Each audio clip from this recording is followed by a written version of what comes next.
unspectacular, almost in secrecy, the disgruntled senior World Cup reggae girls who have been at loggerheads with the JFF for many months, quietly. Them light a candle, sing a Sanky, and have found their way back home.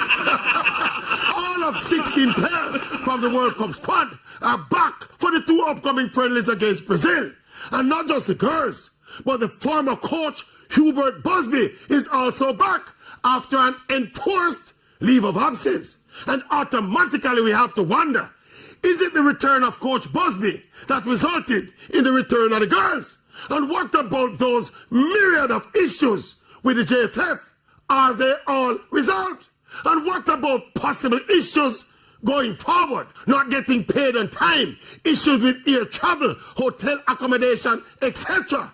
It's not a matter of if, but when these issues arise again with the JFF, are the girls going to exhibit more understanding, more patience, and more patriotism?